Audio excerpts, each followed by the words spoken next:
Madam क्या कर रही हैं आप? ये आप बिल्कुल सही नहीं कर रही हैं। सुमन शांत हो जाओ, ये लोग अपना काम कर रहे हैं। हाँ देख रही हूँ इनका काम, पूरी सोसाइटी के सामने हमें जलील कर रहे हैं ये लोग।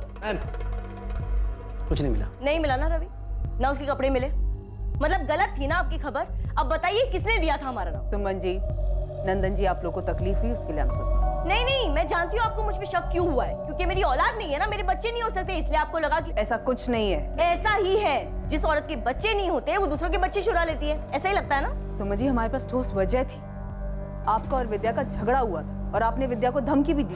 विद्या तुझे कितनी बार बोला है कि सुबह के टाइम पे मोटर मत इस्तेमाल किया कर, सारा काम मेरे घर पे धरा का धरा रह जाता है, पानी नहीं भर पाया घर में। दीदी मैं कितनी बार कहूँ कि मैंने मोटर चालू नहीं की है, आज पानी जल्दी चला गया तो इसमें मैं क्या कर सकती हूँ? देख विद्या झूठ मत बोल, वरना देख लेना मैं क्या करूंगी। अरे सुमन छोड़ ना, क्यों जब देखो सबसे झगड़ा करती रहती है। अरे वाह विद्या, तूने तो सुधा को भी अपनी साइड में कर लिया, बड़ी चालाक निकली तू तो। दीदी मुझे आपसे बहस नहीं करनी है, आपके पास तो कोई काम है नहीं, तो आप फुर्सत में लड़ाई कर सकती है, पर मेरे पास बहुत काम है। मुझे रवि को स्कूल के लिए तैयार करना है, उसका नाश्ता बनाना है, तो आप प्लीज जाइए यहाँ से। एक सेकंड, मतलब कहना क्या चाहती है तू? हाँ मेरी औलाद नहीं है इसलिए मैं झगड़ा कर रही हूँ? नहीं सुमन, विद्या ने ऐसा कुछ नहीं कहा है, तू चल। हाँ हो भी सकता है, शायद इसीलिए इतना गुस्सा भरा है आपके अंदर। बेटे की माँ होने का इतना घमंड मत कर विद्या, वरना किसी दिन ना तुझे बहुत पछताना पड़ेगा। हाँ मैंने ऐसा कहा था क्योंकि मैं गुस्से में थी, विद्या ने मुझे ताना मारा था और वो भी सुधा के सामने। मैडम वो बात उसी दिन खत्म हो गई थी, मामूली सा झगड़ा था वो। यार कोई मामूली झगड़ा नहीं था वो। रवि अरे मम्मी क्या कर रही है? स्कूल के लिए लेट हो रहा, जाने दो, आलू चाचू आ गए। अच्छा अच्छा अच्छा लेट हो जाएगा। अभी चुप करके बैठ पहले। ये क्या कर रही हो मम्मी? कोई नहीं मैजिक ट्रिक सीखी जिससे मैं गायब हो जाऊंगा। ऐसा नहीं बोलते। रवि जल्दी कर, लेट हो रहे। चाचू बचा लो। रवि अभी क्या हुआ? नजर क्यों उतार रहे हमारे हीरो की? नहीं बस ऐसे ही, ताकि किसी की बुरी नजर ना लगे इसे। हमारे हीरो को किसकी नजर लगेगी? हाँ? मैं हूं ना इसके साथ, अब खामखा टेंशन ले रही है। Bye mummy. बाय।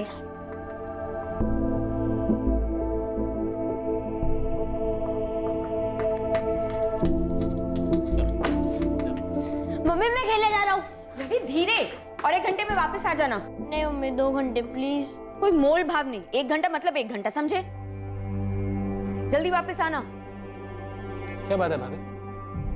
1-2 दिन से देख रहा हूँ आप रवि को लेकर कुछ ज्यादा ही परेशान है। वो क्या है ना, कुछ लोगों की बातें बहुत डरा देती हैं लोग। उस दिन सुमन दीदी ने कुछ ऐसी बात बोली जो दिमाग में घर कर गई, ऐसा लगा मानो उन्होंने कोई श्राप दिया हो मुझे।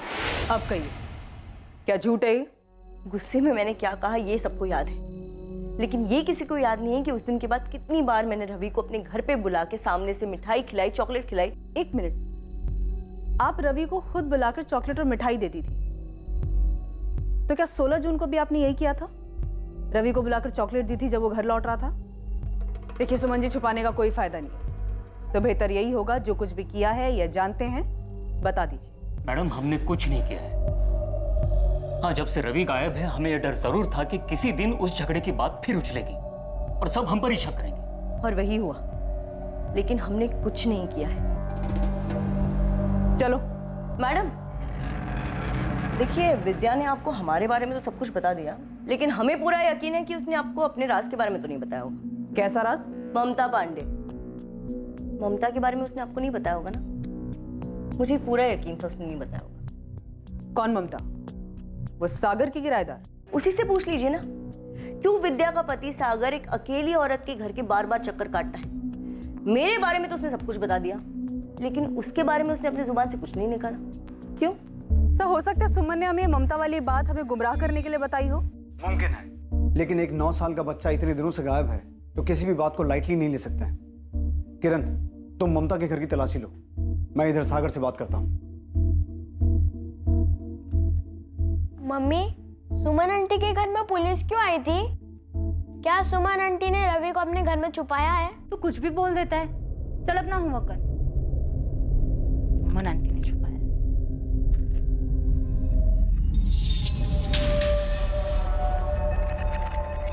गोलू, उस दिन जब तू रवि के साथ खेल रहा था तो क्या सुमन आंटी वहां से गुजरी थी? पता नहीं मम्मी, मेरा ध्यान नहीं गया। मैं रवि और पंकज खेलने में लगे थे। शायद पंकज ने कुछ देखा हो।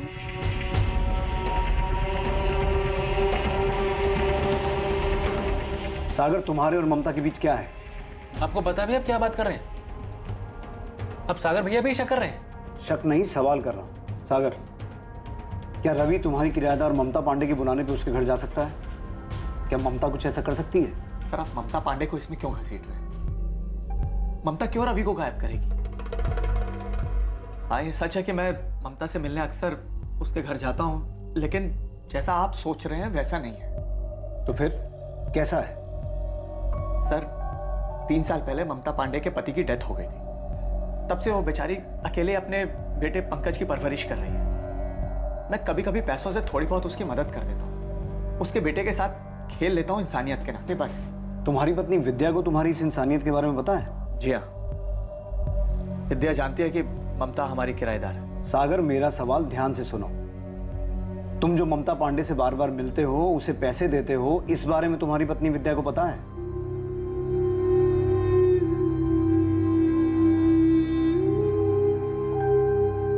हाँ, सागर अक्सर मुझे पैसों से मदद किया करते थे, और ये बात उसने अपनी पत्नी विद्या से छुपाई भी थी। क्यों छुपाई? मैंने भी यही पूछा था सागर से, और उसे मना भी किया था कि वो ऐसा ना करे, क्योंकि हम कोई गलत काम तो कर नहीं रहे थे। लेकिन उसका कहना था कि अगर ये बात वो विद्या को बताएगा भी तो वो नहीं समझेगी। पर फिर एक दिन विद्या को सब कुछ पता चल गया। आखिरी बार पूछ रही सागर, जब घर से गए थे तब तुम्हारे पर्स में 5,000 रुपए थे और अब सिर्फ 1,000 रुपए बचे। 4,000 कहाँ गए? तो मैं बताया तो था कि एक दुकान के सामान की पेमेंट करनी थी, इसलिए। झूठ मत बोलो सागर, तुम ये पैसे ममता को दे रहे हो ना? मैं सब समझती हूँ, बेवकूफ नहीं हूँ। देखो, जैसा तुम समझ रहे हो ना वैसा कुछ नहीं, विश्वास करो मेरा। मैं सिर्फ उसकी थोड़ी सी हेल्प कर देता हूँ, क्योंकि एक छोटे बच्चे की जिम्मेदारी है उसकी। तुम पे भी अपने बच्चे की जिम्मेदारी है सागर, और बेहतर यही होगा कि ममता के बच्चे की फिक्र करने की बजाय तुम अपने बच्चे की फिक्र करो। और इसके बावजूद तुम ममता से मिलते रहे, लेकिन तुम्हारा कोई अफेयर नहीं है, राइट? जी नहीं, हम दोनों को अपनी जिम्मेदारी का एहसास है, लेकिन आपको नहीं है। तभी तो हमारे बेटे रवि को ढूंढने की बजाय ऐसी मनगढ़ंत बातों को पकड़ के बैठ गए आप। अब ये बातें विद्या से मत पूछेगा, वैसे उसकी हालत बुरी है। उससे भी बुरी हालत में तुम्हारा बेटा रवि हो सकता है सागर, लेकिन तुम फिर भी हमसे सच्चाई छुपा रहे हो। मैं आपसे कोई सच्चाई नहीं छुपा रहा हूं। ठीक है, ये बताओ कि ममता का बेटा पंकज और रवि दोस्त है ना? तो रवि कभी कभी जाता था ममता के घर? हाँ, पंकज के साथ 1-2 बार रवि घर आया था खेलने के लिए। क्या 16 जून को भी रवि आया था? मैं आपसे कह रहा हूं, ममता रवि के साथ कुछ गलत नहीं कर सकती। वो खुद एक माँ है, रवि की उम्र का तो खुद का बच्चा है उसका। और रवि ही एक अड़चन था तुम दोनों के रिश्ते में। ममता शायद जानती थी कि तुम विद्या को तो छोड़ सकते हो, लेकिन रवि को नहीं, इसलिए शायद ममता ने। सर, आप रवि को ढूंढिए, और अगर ममता को गिरफ्तार करने से रवि मिल जाता है तो ऐसा ही कीजिए। इस वक्त मुझे मेरा बेटा रवि चाहिए, बस।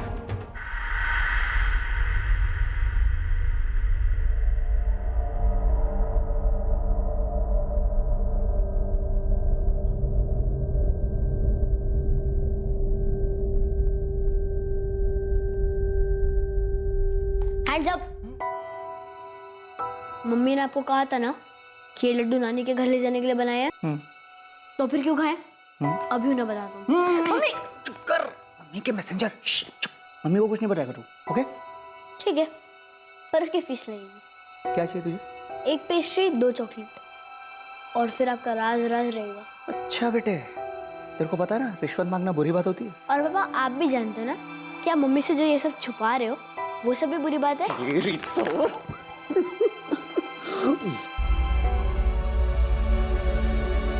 आलोक भाई, अब तो ही कुछ कर। ये लोग तो रवि को ढूंढने के बजाय पता नहीं क्या क्या वाहियात बातें कर रहे हैं। सागर भैया, आप फिक्र मत कीजिए, मैं इसी काम में लगा हुआ हूँ। सुमन और नंदन पर भी मेरी नजर है। आप बस भाभी और चाचा जी का ध्यान रखिए। रवि को मैं हर हाल में ढूंढ निकालूंगा। सर, ये ममता काफी स्ट्रेट फॉरवर्ड औरत लगी। कॉलोनी के ही कुछ बच्चों को ट्यूशन पढ़ाती है, बिना झिझक के साफ साफ बात कर रही थी। लग नहीं रहा था कि कुछ छुपा रही है। तुमने ममता के बेटे पंकज से रवि के बारे में बात की? रवि उस दिन उसी के साथ खेल रहा था। यस सर, जब मैंने पंकज से रवि के बारे में पूछा तो लग नहीं रहा था कि कुछ रटा रटाए बोल रहा है। वैसे भी मैंने ममता के कॉल रिकॉर्ड्स मंगवाए सर। 16 जून की शाम को ममता कहाँ क्या कर रही थी ये भी हम पता लगवा रहे हैं। इस केस की नब्ज हाथ नहीं लग रही है। रवि के गायब होने की वजह का पता नहीं चल पा रहा है। आखिर ये मामला क्या है? कुछ तो है किरण जो हमसे मिस हो रहा है। इस केस में कई ऐसे किरदार थे जो अभी तक पुलिस की नजरों में नहीं आए थे, और जो सामने आए भी थे उनकी पूरी तरह तफ्तीश होनी अभी बाकी थी, और जिनकी तफ्तीश हुई थी उन्होंने इस केस को और उलझाने का काम किया था। क्या घूर रहे हैं आप लोग? हाँ, आप लोगों को क्या लगता है मैंने रवि को गायब किया है? हाँ किया है, और आप लोग के बच्चे भी गायब कर दूंगी, बच के रहना। रवि के गायब होने से पूरे इलाके में डर का माहौल था, लेकिन सबसे बड़ी मुश्किल की घड़ी रवि के परिवार वालों के लिए थी। रवि की गैर मौजूदगी ने उनकी जिंदगी वीरान कर दी थी।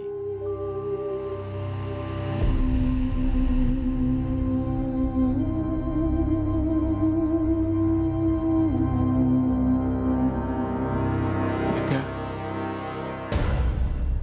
आलोक भी ढूंढ रहा है हमारे रवि को। बहुत जल्दी मिल जाएगा हमारा रवि। वो ममता वाली बात, मुझे किसी से कोई लेना देना नहीं है, नहीं मुझे कुछ सुनना है। मुझे सिर्फ मेरा बेटा रवि चाहिए। तुम्हें ममता के पास जाना हो नहीं जाना हो, जो करना है करो, बस मुझे मेरा बेटा रवि ला दो।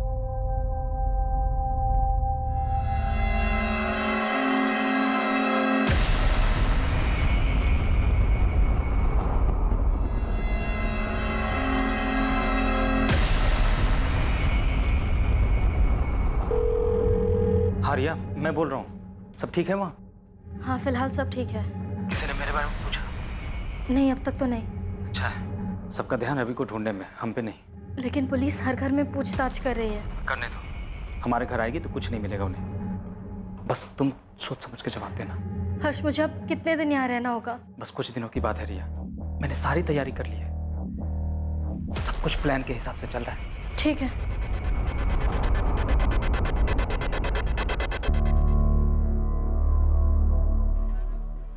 हाँ ममता। रवि का कुछ पता चला? नहीं, पुलिस ढूंढ रही है उसे। आलोक भी कोशिश कर रहा है। पुलिस मुझसे हमारे बारे में पूछ रही थी। मुझसे भी। सागर, मैं जानती हूँ तुम इस वक्त बहुत परेशान हो, लेकिन तुम हिम्मत मत हारना। देखना सब ठीक हो जाएगा। तुम्हें अगर कभी भी मेरी ज़रूरत महसूस हो और बात करने का मन हो तो मुझसे मिलने घर आ जाना। ममता, अब मैं नहीं आऊँ।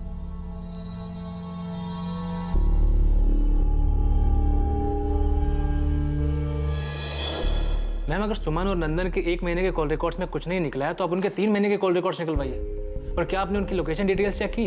करेंगे, सब करेंगे, और कॉल रिकॉर्ड्स भी निकलवाएंगे, नंदन, सुमन, ममता और तुम्हारे भी। मैं समझता हूँ मैम कि आपको मेरे इस केस में इंटरफेयर करना बिल्कुल पसंद नहीं, और आप ही बताइए मैं कैसे ना करूँ इंटरफेयर। रवि जब से पैदा हुआ है मैंने उसे अपनी गोद में खिलाया मैम। बाकी मेरा आपको परेशान करने का कोई इरादा नहीं है। सर पूरे एरिया में पता किया, ये कॉलोनी बेगिंग माफिया या किडनैपिंग गैंग के रडार में थी ही नहीं। सर हमने ममता और सुमन पर भी नजर रखी हुई है। ममता भी उस शाम पड़ोस में ट्यूशन पढ़ा रही थी, कहीं से कोई लीड ही नहीं मिल रही है। रवि आखिर है कहाँ? ना कॉलोनी के अंदर कहीं मिल रहा है, ना बाहर किसी मूवमेंट का पता चल रहा है, ना ही अभी तक फिरौती का कॉल आया है। किरण, मुझे बच्चे को लेकर बहुत डर लग रहा है। बहुत टाइम हो गया है, यहाँ तो ऑलरेडी रवि के साथ कुछ हो गया है, या फिर कोई अभी भी सही मौके का इंतजार कर रहा है। विद्या, समन दीदी, मेरे रवि को वापस कर दीजिए। मैं जानती हूँ कि मुझसे बहुत बड़ी गलती हुई है। आपको जितना भी गुस्सा है ना, आप मुझसे निकाल दीजिए। जो भी सजा देनी है ना मुझे दे दीजिए। वो मेरे बेटे रवि को वापस कर दीजिए।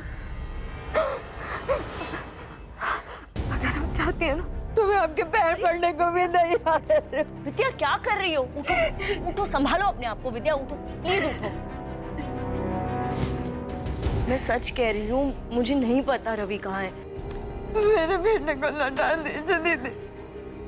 मुझे माफ कर दीजिए, मेरे बेटे को लौटा विद्या चलो, रवि को विद्या बेटा चलो यहाँ से, चलो।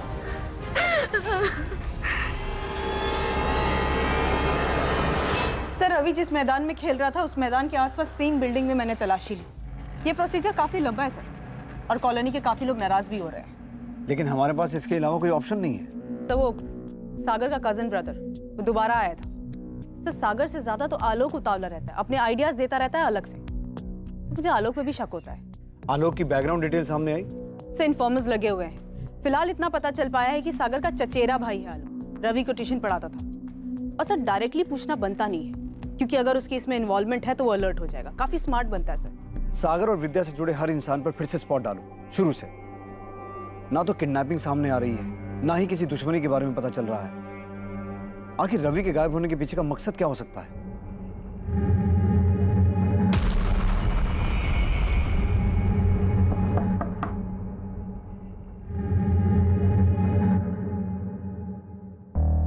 भाभी, आपसे कुछ जरूरी बात करनी है।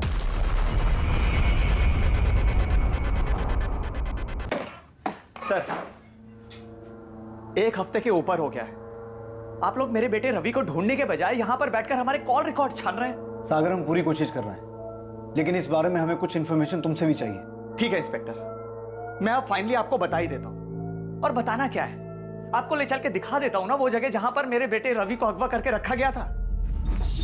जहां रवि को अगवा करके रखा गया था? चौंक गए ना आप लोग? मैं अच्छी तरह समझ चुका हूं कि आप लोग दरअसल मेरे बेटे रवि को ढूंढने में खास मेहनत करना ही नहीं चाहते। अरे आप लोगों से ज्यादा तो मेरा चचेरा भाई आलोक उसके बारे में खबर जुटा रहा है। आलोक? हाँ आलोक, वो ही ले गया था मुझे उस जगह पर जहां पर मेरे बेटे रवि को अगवा करके रखा गया था।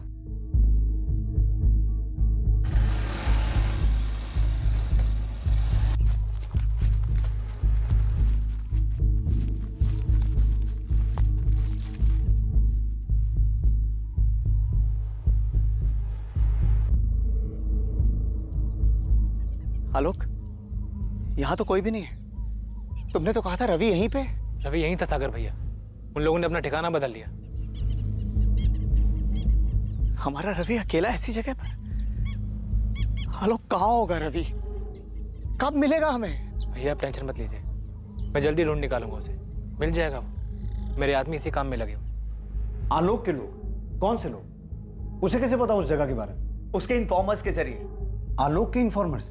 जी, आलोक आईबी में ऑफिसर है। आलोक इंटेलिजेंस ब्यूरो में है? पुलिस के लिए यह एक चौंका देने वाला खुलासा था।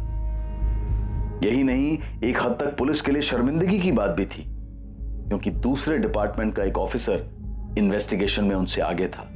देखिए, मैंने कहा ना, हम आपका सारा किराया चुका देंगे। कहीं भागे तो नहीं जा रहे हैं ना? आप प्लीज बस थोड़े दिन रुक जाइए। दिन नहीं, महीनों से रुके हुए, और कितना रुकेंगे। देखिए रिया भाभी, आप लोगों की ना किस्मत बहुत अच्छी है। जब से रवि बाबा गुम हुए हैं ना, सागर जी का काम पे बिल्कुल ध्यान नहीं है। नहीं तो अभी तक तो आप और हर्ष भाई। वैसे हर्ष भाई कब आ रहे हैं? वो जल्दी आ जाएंगे। देखिए, आप सब्र रखिए please.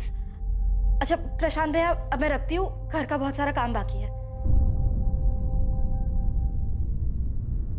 I am sorry sir, मैंने आपसे अपनी आइडेंटिटी छुपाई। पर आप समझ सकते हैं, हमारी लाइन के काम में कुछ बातें कॉन्फिडेंशियल रखनी पड़ती। लेकिन आलोक, तुम्हें उस जगह के बारे में कैसे पता चला जहां रवि को अगवा करके रखा गया था? I am sorry sir, actually ऐसी कोई जगह है ही नहीं। मतलब? सर, ये सच है कि मेरे आईबी डिपार्टमेंट के खबरी इस केस में लगे हुए हैं, पर ये किडनैपिंग की जगह मैंने सागर भैया को तसल्ली देने के लिए क्रिएट की थी। मैं कुछ समझा नहीं। सर, सागर भैया हिम्मत हार चुके थे। उन्हें लग रहा था कि रवि जिंदा ही नहीं है। वो टूट जाते तो भाभी और चाचा जी का क्या होता। उनकी उम्मीद को जिंदा रखने के लिए मैंने ऐसे किया सर। लेकिन आलोक, इससे ठीक है सर। हाँ बोलो, पक्की बात है? ठीक है, बाद में बात करता हूँ। सर, मेरे डिपार्टमेंट के खबरी ने अभी अभी एक बहुत तगड़ी लीड दी है। पहले मुझे लग रहा था कि यह काम किसी करीब के आदमी का, पर ऐसा है नहीं।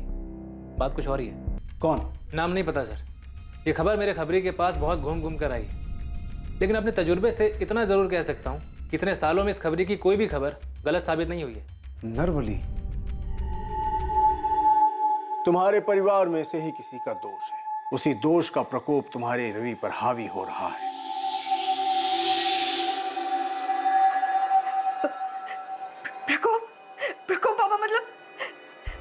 बाबा मेरा बेटा ठीक तो है ना बाबा? तुम्हारे घर के आसपास ही है रवि। आसपास मतलब कहाँ बाबा? प्रतीक्षा करनी होगी। दोष का प्रकोप रवि पर बहुत भारी है। कोई ऐसा तरीका नहीं है जिससे रवि जल्दी आ जाए? कोई विधि वगैरह हो?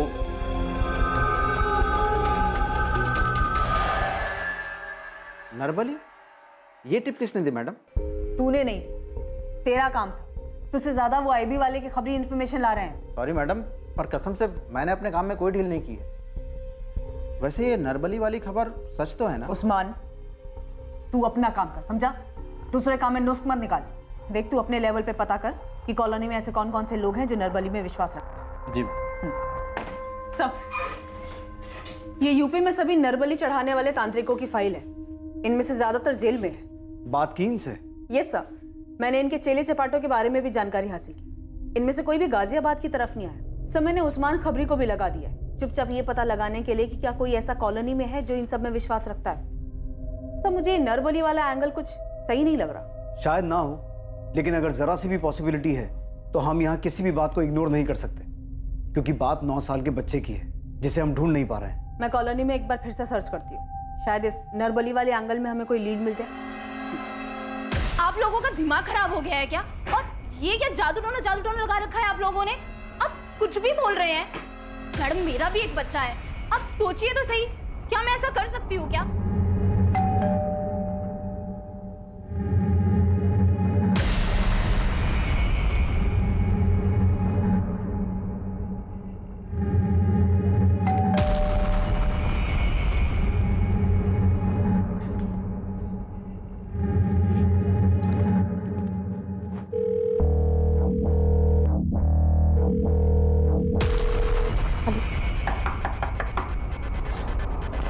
जी, क्या हुआ? तलाशी लेनी है। एक सेकेंड।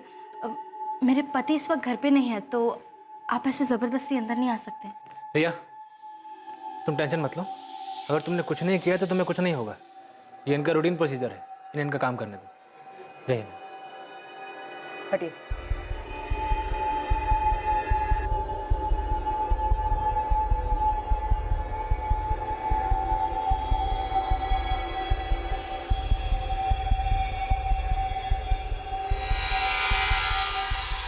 मैम, यहाँ पे कुछ नहीं मिला।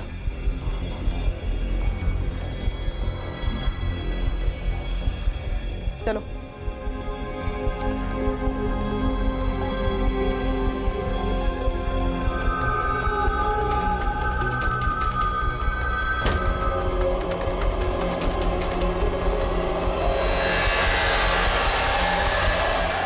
ये क्या कर रहे हैं आप लोग? हाँ, क्या कर रहे हैं आप लोग?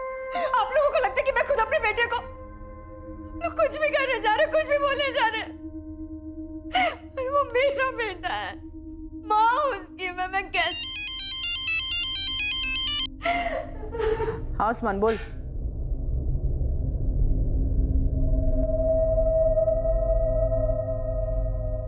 आप खुद बाबा के पास गई थी या कोई लेके गया था? हाँ सर, सच है ये। मैं ले गया था विद्या भाभी को बाबा जी के पास, क्योंकि परेशान थे हूँ बहुत ज्यादा। काला जादू और बलि चढ़ाकर तेरे बाबा परेशानी दूर करते हैं? ये क्या कह रहे हैं आप? मैं बाबा जी में विश्वास रखता हूँ, लेकिन ये काला जादू और बलि वली से मेरा कोई लेन देन नहीं है। मैं तो इसलिए ले गया था विद्या भाभी को, ताकि उनको मन की शांति मिले। लेकिन अगर तू अपनी शांति चाहता है तो सच बोल, वरना ये डंडा बोलेगा। हर्ष, पुलिस ने प्रशांत भैया को पकड़ लिया है। रिया, वो सब छोड़ो, तो आज के आज निकलो वहां से, और जो भी पहली ट्रेन मिले पकड़ के कानपुर आ जाओ। ठीक है। सर, ये किस गुनाह की सजा दे रहे हैं सर आप? मैं सच में सागर भैया और भाभी का भला चाहता हूं मैं, ताकि उनको तसल्ली मिले। लेकिन तेरे जवाब से हमें तसल्ली नहीं मिली। सर, ये क्या कह रहे हैं सर आप? मैं सच में उस दिन रवि को ढूंढ रहा था, पैंतरा नहीं है ये कोई। सर, मुझे कुछ याद आ रहा है सर। अरे हर्ष भैया, कहाँ जा रहे इतनी रात को, वो भी इतना बड़ा बैग लिए? अचानक ऑफिस से एक काम आ गया तो बाहर जा रहा हूँ। ये हर्ष को, रिया का हस्बैंड, सागर का किराएदार, उसी की बात कर रहा है तू? हाँ सर, वही तो चौथे माले पे रहते हैं। अच्छा, अभी तक तो कुछ याद नहीं था, 4 डंडे पड़े तो सब याद आ गया? नहीं सर, ऐसा कुछ नहीं है सर। मेरे को याद आ रहा है कि हर्ष भाई के पास एक बड़ा सा बैग था, वो उसे लेके जा रहे थे रात को। घबराए हुए भी थे, ऐसा लग रहा था कि कहीं भाग रहे हो। और हर्ष भाई अभी तक वापस भी नहीं आए हैं कॉलोनी में।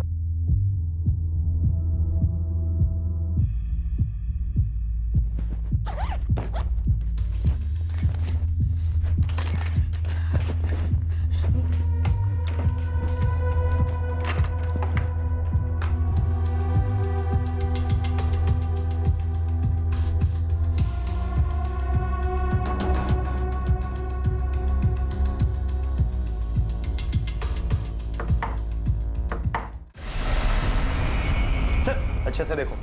सर ये आप लोग क्या कर रहे हैं?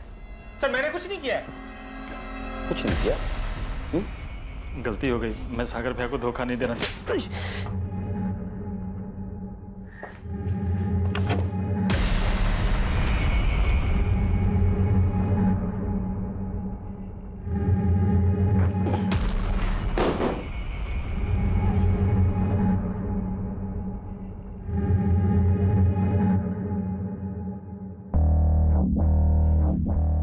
रवि कहाँ है? रवि मुझे नहीं पता सर। सच बोलेगा या हड्डियों को और आजमाना चाहता है? कसम से कह रहा हूँ सर, मैंने रवि को अगवा नहीं किया है। वो तो मैं किराया नहीं दे पा रहा था, इसलिए चुपचाप घर खाली करके भागने का प्लान बनाया। तो ऐसे नहीं बोलेगा तो छोड़ो इसे। सर मैं सही कह रहा हूँ सर। देखिए, मैं मानती हूँ हमसे गलती हुई है। आपने हमें रहने को घर दिया, हमें भरोसा किया, और हम आपको धोखा देकर जा रहे थे। सागर भैया, विद्या भाभी, मैं कह रही हूँ हर्ष ने रवि को कुछ नहीं किया है। भाभी प्लीज प्लीज आप पुलिस को बोल दीजिए कि वो हर्ष को छोड़ दे प्लीज। सर कुछ मिला आपको हर्ष की इंटरोगेशन से? नहीं आलोक, हर्ष के कॉल रिकॉर्ड्स और लोकेशन डिटेल्स भी स्कैन किए, और कानपुर जिस जगह वो नई नौकरी के लिए गया था वहाँ उसके कलीग से भी बात की। और 16 जून को गाजियाबाद से हर्ष ने जो ट्रेन पकड़ी थी कानपुर के लिए, वहाँ के भी कुछ आई विटनेस ने कहा है कि उन्होंने हर्ष के साथ कोई बच्चा नहीं देखा। सर आई थिंक हमें हार नहीं माननी चाहिए। वो तो हम हरगिज नहीं मानेंगे आलोक, जब तक ये केस सॉल्व नहीं हो जाता चैन से नहीं बैठे। अगले कई दिनों तक पुलिस पूरी ताकत से रवि को ढूंढने में लगी थी। आलोक की कोशिशें भी जारी थी, लेकिन रवि की गुमशुदगी का राज अब भी राज ही बना हुआ था। रवि को गायब हुए 1 महीना बीत चुका था। गुनहगार को शायद लग रहा था कि उसका जुर्म अब हमेशा के लिए एक राज ही बना रहेगा, लेकिन यह सच की फितरत है, देर सवेर ही सही एक दिन सामने आ ही जाता है, और ऐसा ही इस केस में भी होने वाला था। ठीक है, मैं आता हूं।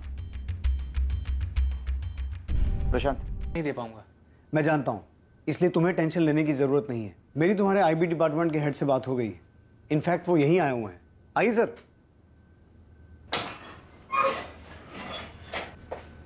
ये हैं तुम्हारे आईबी डिपार्टमेंट के हेड मिस्टर कैलाश चौहान। कैसे आलोक? Fine sir. इन्होंने परमिशन दे दी है। हाँ आलोक, बता दो अपना सोर्स, कौन है तुम्हारा खबरी? सॉरी सर, मैं आपकी बात रिस्पेक्ट करता हूँ, लेकिन वो खबरी जो है सर, वो सर ये आईबी डिपार्टमेंट के हेड नहीं, हमारा कांस्टेबल है विलास रावत। तेरा खेल खत्म हो गया आलोक, तू कोई आईबी ऑफिसर नहीं है। यही सोच रहा है ना कि तेरी असलियत हमें कैसे पता चली? तेरे ही बड़बोलेपन ने तुझे फंसा दिया। बोल उस्मान, क्या खबर सुनानी है? मैडम, कब से मुझे ये बात खटक रही थी कि जो खबर हम लोग नहीं खोद पाए, इस आईबी के खबरी ने कैसे खोद निकाली। तो सोचा क्यों ना मिलकर देखा जाए, ऐसी क्या खास बात है इस आईबी के खबरी में। तो मैंने अपने पंटर सुलेमान को बोला, वो भी आईबी के कुछ अफसरों के लिए काम करता है, तो उसने मिलवाया मुझे। कहाँ है मिलवा? ये देखिए मेरे बाजू में, आपके उस आईबी के आलोक का खबरी। क्या बक रहा उस्मान? सच बक रहा हूँ मैडम, ना कोई खबरी है और ना ही आलोक नाम का कोई अफसर है आईबी में। रवि मेरा एक राज जान गया था, इसलिए मुझे ऐसा करना पड़ा। रवि चल घर चल, एक मस्त चीज दिखाता हूँ तुझे, चल। नहीं चाचू, मुझे घर जाना है, वो दादू कॉमिक लेके आए होंगे। अरे चल ना, 2 मिनट की बात है, फिर मैं चलता हूँ ना तेरे साथ घर।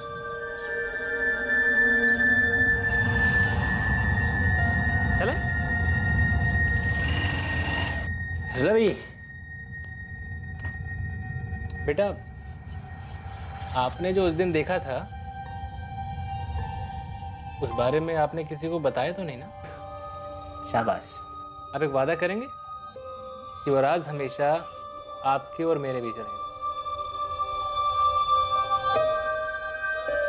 प्रॉमिस? कौन सा राम? क्या जान गया था?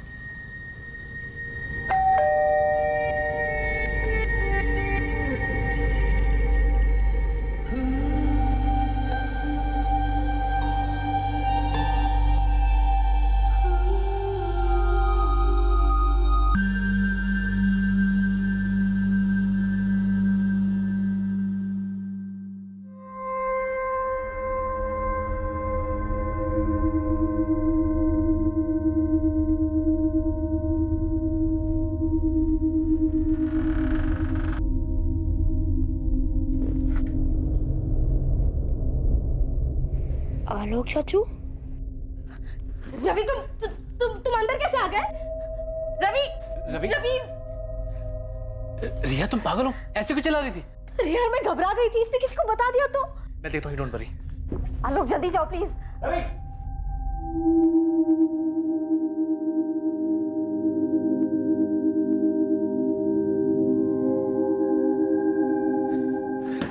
मिला रवि मिला, तुमने समझा दिया उसे? नहीं मिला, पता नहीं कहाँ चला गया। नहीं मिला मतलब? अरे तुम्हें समझ आ रहा है आलोक यहाँ क्या हुआ है? रवि ने देख लिया हमें। तुमने दरवाजा कैसे खुला छोड़ दिया? अंदर कैसे आ गया वो सबको बता देगा, देखा है भगवान। रिया कुछ नहीं होगा, कुछ नहीं होगा, मैं समझा दूंगा उसे, टेंशन मत। आलोक निकलो तुम, अब हम मिल नहीं सकते, तुम निकलो यहाँ से, हमें खत्म करना होगा। ये क्या बोले जा रही तुम? आलोक निकलो यहाँ से, बस हो गया। सर मुझे लगा रिया घबरा गई है इसलिए ऐसा बोल रही है। उस वक्त मैं वहां से चला गया और जब रवि मुझे मिला मैंने उसे सब समझा दी। वो बोला कि मेरा राज राज रखेगा। उसके बाद जब भी मैं उसे पढ़ाने जाता या उसको कहीं भी देखता था, उसकी चुप्पी मुझे डराती थी। और रिया तो मुझसे भी ज्यादा डरी हुई थी, मुझे मिलने तक को मना कर दिया था उसने। आलोक देखो, मैंने कह दिया ना, मैं नहीं मिलूंगी, मतलब मैं नहीं मिलूंगी। देखो जो हो गया सो हो गया, पर मैं और रिस्क नहीं ले सकती। देखो आलोक, मेरा पति हर्ष ना बहुत बोला है, मुझे कभी किसी चीज के लिए नहीं टोकता, लेकिन अगर ये चीज उसे पता चल गई ना, वो बर्दाश्त नहीं कर पाएगा। या तो वो मुझे मार देगा या छोड़ देगा। नहीं रिया, ऐसा कुछ भी नहीं होगा, तुम बेकार में डर रही हो। अगर रवि ने तुम्हारे भैया को ये बात बता दी तो क्या होगा? नहीं बताएगा वो, मैंने समझा दिया उसे। आलोक, रवि अभी बच्चा है और तुम श्योर हो कि वो कभी भी किसी को कुछ भी नहीं बताएगा? कभी नहीं। रिया की बात बिल्कुल सही थी, रिस्क तो था, रवि कभी भी मुंह खोल सकता था। तो मैंने सोचा इसका परमानेंट सॉल्यूशन निकालना पड़ेगा। आप मुझसे एक वादा करेंगे कि वो राज हमेशा आपके और मेरे बीच रहे? हाँ? मैंने कुछ नहीं बताया उसे। आलोक और रिया के अवैध रिश्ते की असलियत से बेखबर हर्ष यही समझता रहा उसका बिना किराया दिए भाग जाने का प्लान ही रिया की परेशानी का कारण है। सागर और विद्या सच्चाई जानने के बाद बिल्कुल टूट चुके थे। कोई सोच भी नहीं सकता था कि आलोक, जो रवि को अपने बेटे जैसा मानता था, उसी ने रवि की निर्मम हत्या की थी।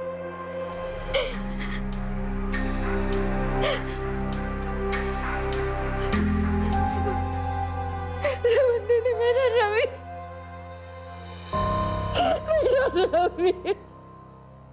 इतने लंबे समय तक रवि की लाश आलोक के घर में ही थी, लेकिन आस पड़ोस वालों को पता भी नहीं चला। आलोक से पूछने पर उसने बताया कि वो लाश पर लगातार इत्र छिड़कता रहा ताकि आसपास के लोगों को लाश की बदबू ना आए। अगर रिया और आलोक के रिश्ते का सच सबके सामने आ जाता तो ज्यादा से ज्यादा क्या होता, उनकी निजी जिंदगी और रिश्तों में तनाव पैदा हो जाता। जाहिर है कि उनके सगे संबंधियों को यह सच जानकर ठेस पहुंचती, लेकिन वक्त के साथ ये दौर भी गुजर जाता। लेकिन सिर्फ इस सच को छुपाने के लिए एक मासूम बच्चे की हत्या कर दी गई। रवि की जान के सामने इन दोनों का सच और डर बहुत ही महत्वहीन था, पर दुर्भाग्यवश बेकसूर होते हुए भी इस राज की कीमत रवि को अपनी जान गंवाकर चुकानी पड़ी। अब मैं अनूप सोनी आपसे विदा लेता हूं, फिर मुलाकात होगी एक और नए केस के साथ कल रात 11 बजे। और याद रखें, क्राइम और आपके बीच में सिर्फ इतना फर्क है कि आप कितने सतर्क हैं। सतर्क रहें, सुरक्षित रहें।